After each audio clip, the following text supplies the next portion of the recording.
Hi, my name is Janaea Piazza, and this is our benchmark ethical issues in research surrounding communication. This is for the course HLT 317 with Dr. Arnett at Grand Canyon University. The first prompt is to identify the principles of scientific communication. So the first one is clarity. You always want to make sure that it's clearly written information so that even somebody who's not in research could understand. You want to make sure that you have accurate data and that it's simple and accessible for people if they want to actually research on top of the information that you're presenting them. And your report should also have some understandability, clarity again, and have a clear, concise goal of the research. This was drawn from Principles in Ethics in Scientific Communication in Biomedicine. The link is provided in the upload.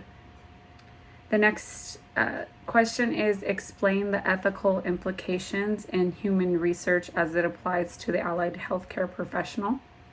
So the first one, you want to make sure that you have beneficence, that you're doing this research for a good cause, that there's non-maleficence, that you must be there to prevent any harm and you cannot have or do anything harmful to the participants in the study.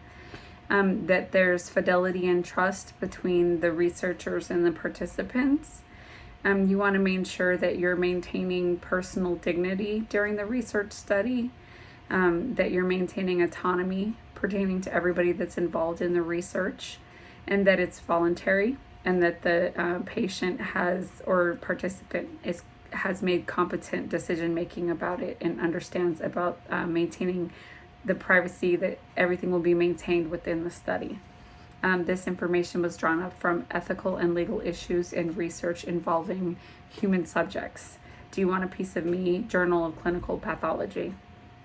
The next question or prompt is to analyze the ethical issues around communication when conducting research in the allied healthcare field. There's a few types of challenges for healthcare professionals in research. One is maintaining confidentiality of all the patients and participants that are involved in the research study. This pertains to everybody involved, from allied health to clinicians, and that there is communication related ethical issues, like only a clinician can give a diagnosis, and also who and how that information is given to the patients. There's also a professional duty related ethical issue, like staying within your scope of practice as an allied health professional. You should have decision making related to conflicting religious reviews or values of the allied health professional in regards to the study.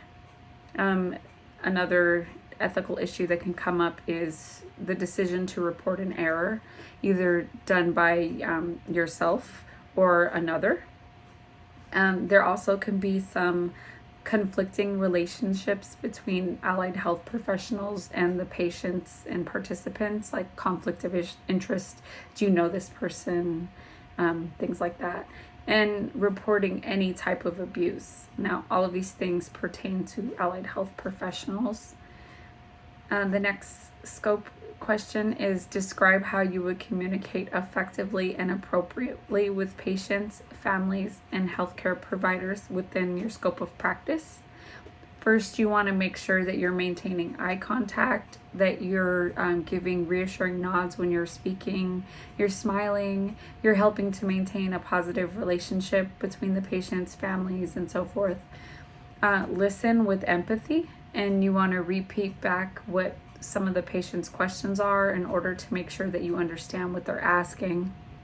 You want to provide as much medical information that's available in writing to give to the patient in regards to the study. Make sure that they have informed consent and that the participants know about the risks and benefits of the study. You never want to disclose a diagnosis or any other pertinent health information. Only a doctor can do that, or a clinician. And also, when communicating with healthcare professionals, clinicians, doctors, nurses, I plan to use the SBAR, which is situation, background, assessment, and recommendation, so that I can be clear about what I'm communicating and leaving out all room for miscommunication.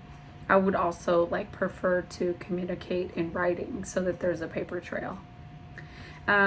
The last prompt is to explain how you would demonstrate effective skills in formal writing correspondence. So basically, when you're writing, you want to make sure you know exactly what your goal is and that you make it very direct and clear. You want to maintain a correct tone.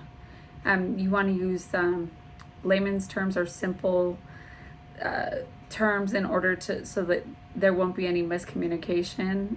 You got to stay on topic and be very concise. Use an active voice. And I mean, if it was in that particular situation, I would probably have someone even look over my communication before I sent it, just proofread it, make sure that the grammar and everything is correct. So that's what I have so far in regards to the benchmark ethical issues and research surrounding communication. Thank you again. Take care. Bye.